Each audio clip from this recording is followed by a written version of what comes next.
नमस्कार, welcome to nursing smart. Nursing smart के YouTube channel पर एक बार फिर से आप सभी लोगों का स्वागत है। स्क्रीन पर आप देख पा रहे हैं कि एम्स ने नोरसेट 5 के लिए 17 सितंबर को जो एग्ज़ाम कंडक्ट कराया था 2 शिफ्ट्स में, उसकी प्रीलिम्स यानी स्टेज 1 का रिज़ल्ट आज 22 सितंबर 2023 को डिक्लेयर कर दिया है। और ये आपको पता होना चाहिए कि ये क्वालिफ़िकेशन एग्ज़ाम था, क्वालिफ़िकेशन टेस्ट था मीन्स स्टेज 2 के लिए, जिसमें एम्स की तरफ से कंडीशंस थी कि 50% जनरल के लिए और ईडब्ल्यूएस के लिए, 45% ओबीसी के लिए और 40% एससी एसटी के लिए। परसेंट नहीं, परसेंटाइल जो है। और उन्होंने अब की बार डिफ़ाइन भी कर दिया अच्छे से कि यहाँ पर हमारे परसेंटेज और परसेंटाइज का जो मतलब क्या है। और अभी जिस तरीके से इसका नेचर है एम्स का, वो सेकंड स्टेज में जाकर के यानी कि मेंस के एग्ज़ाम में जाकर के पलट भी जाएगा कि नहीं साहब अब की बार तो परसेंटेज चलेगा। ऑब्वियस सी बात है, क्योंकि सिंगल शिफ्ट में एग्ज़ाम होगा और वहाँ पर जो है वो ना नॉर्मलाइजेशन होना, ना परसेंटाइल निकलना, स्ट्रेट फॉरवर्ड मार्क्स आएंगे। तो चलिए देखते हैं क्या है इस रिज़ल्ट में सबसे इम्पोर्टेंट चीज़ें। यहाँ पर जो ये रिज़ल्ट है पूरे 185-86 पेजेस के अंदर जो है पूरा रिज़ल्ट यहाँ पर डिक्लेयर किया गया है। तो चलिए हम इसके बारे में जो इम्पोर्टेंट चीज़ें हैं वो डिस्कस करते हैं।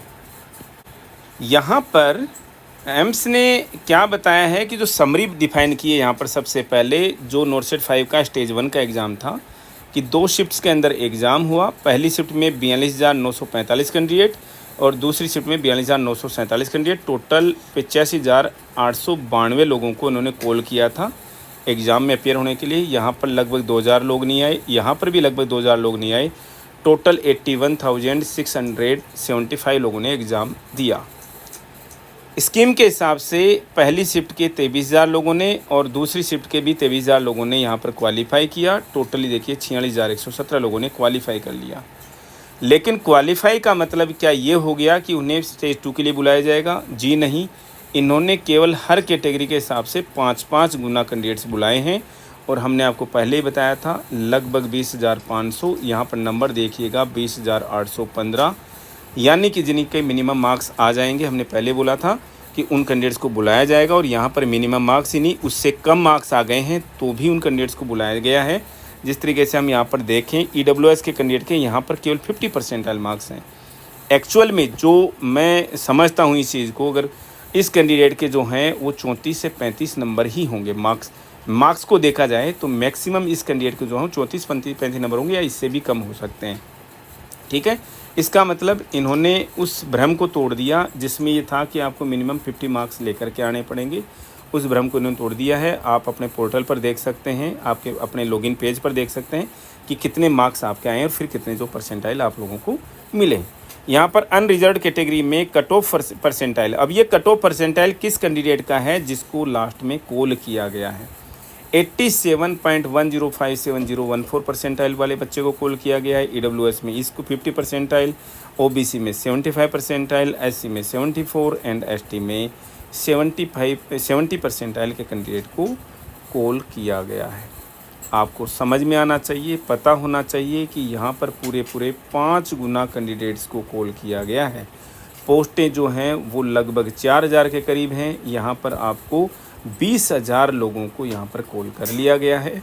इसका मतलब अब सेकंड एग्ज़ाम में सेकंड स्टेज पर जो बच्चे अपियर होंगे वो केवल और केवल 20,000 बच्चे होंगे। इसका मतलब इनका एक ही शिफ्ट में, सिंगल शिफ्ट में एग्ज़ाम करा लिया जाएगा। सिंगल शिफ्ट में एग्ज़ाम कराया जाएगा तो ना तो ही मार्क्स का नॉर्मलाइजेशन होगा और ना ही परसेंटाइल निकलेगी।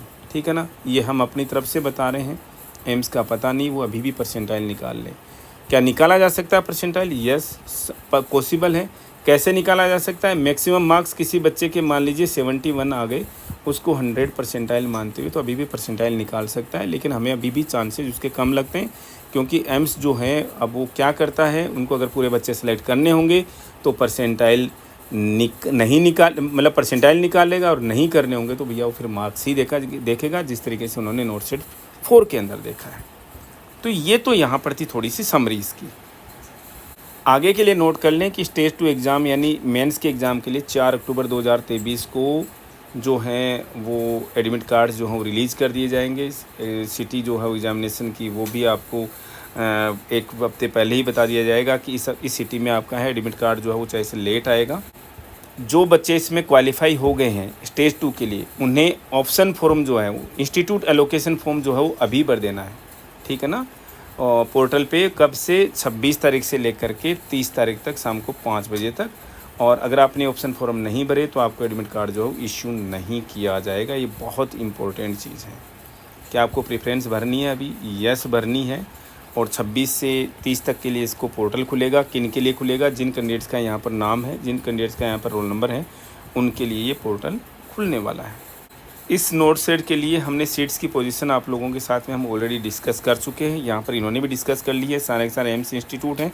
और उसके अलावा देखिए आप अलग अलग जो इंस्टीट्यूट, ये मुंबई का AII PMR है, शिलोंग वाला इंस्टीट्यूट है, CNCI कोलकाता है, RML, सफदरजंग, लेडी हार्डिंग और NITRD, इन सब की पोस्ट जो 4094 पोस्ट्स हैं और इनके 5 गुना कैंडिडेट्स जो इन्होंने यहाँ पर कॉल किए हैं। आप सोच रहे होंगे सर PDF तो हमने भी पढ़ लिया और आपने इसमें रिजल्ट में क्या है? देखा जाए तो रिजल्ट में कुछ भी नहीं है। 2-3 चीज़ें जो इम्पोर्टेंट है, परसेंटाइल के हिसाब से उन्होंने रिजल्ट तैयार किया है। जो बच्चे यहाँ पर सक्सेसफुल है उन्हें 26 से 30 के बीच में ऑप्शन फॉर्म भरना है, फिल करना है पोर्टल पर जा कर के। अब यहाँ पर एक चीज़ और इम्पोर्टेंट है, रिजल्ट आ गया है, कोचिंग सेंटर्स वाले तुरंत के तुरंत एक्टिवेट हो जाएंगे। कहेंगे कि साहब हमारे बच्चे जो हैं वो 2000 बच्चे क्वालिफाई कर गए, 3000 बच्चे क्वालिफाई कर गए, 5000 बच्चे क्वालिफाई कर गए। देखिएगा आज अभी यूट्यूब पर ऐसे ही वीडियोज़ आ रहे होंगे, ठीक है ना। और आप हमारे यहाँ पर जो है वो मेंस की एग्ज़ाम के लिए जो है क्लासेज ज्वाइन कर लीजिए। 1% भी झांसे में मत आ जाना। कोई 10 दिन के अंदर आपको घोल करके ये जो चीज़ें नहीं पिला सकता। गाइडेंस देने की बात करें तो नर्सिंग के कोचिंग सेंटर्स जितने भी चलते हैं, ये गाइडेंस के मामले में कोचिंग्स में सबसे निचले स्तर पर हैं। हम पहले भी बता देते हैं, पहले बता चुके हैं आप लोगों को, अभी भी बता रहे हैं। सिलेक्शन होते हुए को खो दोगे। आराम से घर पर बैठ करके पढ़िएगा। जहाँ से अगर कहीं से ऑलरेडी पढ़ रहे हो तो उसको कंटिन्यू कीजिएगा। हम बता दे रहे हैं, नए सिरे से अगर किसी बच्चे ने ज्वाइन कर लिया कहीं पर, सिलेक्शन होते हुए को खो दोगे आप, समझ लीजिए। नर्सिंग स्मार्ट की आप लोगों के लिए एक्सपर्ट एडवाइस है, ठीक है। इसके आगे आप लोगों की देखो खुद का विवेक है, खुद आप स्वयं समझते हैं कि क्या अच्छा है क्या बुरा है। धन्यवाद।